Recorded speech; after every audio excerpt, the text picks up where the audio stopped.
बिडगाव व बहादूर नगरपंचायत निवडणुकीपूर्वी वाठोडा पोलीस ठाणे हद्दीत पोलिसांनी मोठी तयारी दाखवली आहे।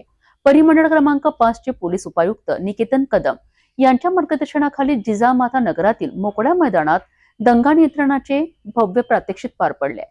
या प्रात्यक्षिकात टिअर्स गॅस वापर, जमाव नियंत्रण तंत्रे, आपत्कालीन पथकांची हालचाल आणि परिस्थिती हाताळण्याची कौशल्यपूर्ण पद्धत अशा अनेक गोष्टींचे प्रदर्शन करण्यात आले।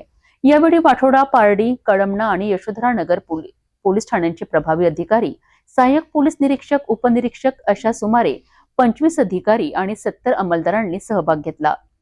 बिडगाव आणि बहादूर नगरपंचायत निवडणुका काही दिवसांवर येऊन ठेपल्या आहेत। निवडणुका शांततेत आणि सुव्यवस्थेत पार पडाव्यात यासाठी वाठोडा पोलीस ठाणे आणि परिमंडळ क्रमांक 5 च्या पथकांनी शनिवारी जिजामाता नगरातील मोकळ्या मैदानात दंगा काबूचे मोठे प्रात्यक्षिक सादर केले। पोलीस उपायुक्त परिमंडळ 5 निकेतन कदम यांच्या नेतृत्वाखाली हे भव्य प्रात्यक्षिक पार पडले। यावेळी टिअर गॅसचा वापर, जमाव नियंत्रणातील विविध तंत्रे, आपत्कालीन प्रतिसाद पथकाची तत्पर हालचाल आणि प्रत्यक्ष परिस्थिती हाताळण्याची पद्धत याचे थरारक प्रदर्शन करण्यात आले। या कार्यक्रमात वाठोडा पोलीस ठाण्याचे प्रभारी अधिकारी हरीश कुमार बोराडे तसेच पारडी, कळमना आणि यशोधरा नगर पोलीस ठाण्यांचे प्रभारी अधिकारी उपस्थित होते। त्यांच्यासोबत सुमारे 25 अधिकारी आणि 70 अंमलदार सहभागी झाले।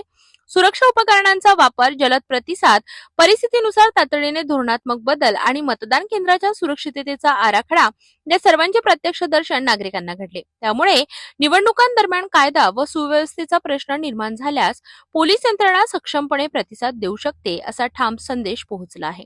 नागरिकांनी शांतता राखावी, आदर्श आचारसंहितेचे पालन करावे आणि कोणत्याही असामाजिक तत्वांच्या प्रभावाखाली येऊ नये असे आवाहन पोलीस उपायुक्त निकेतन कदम यांनी उपस्थितांना केले आहे।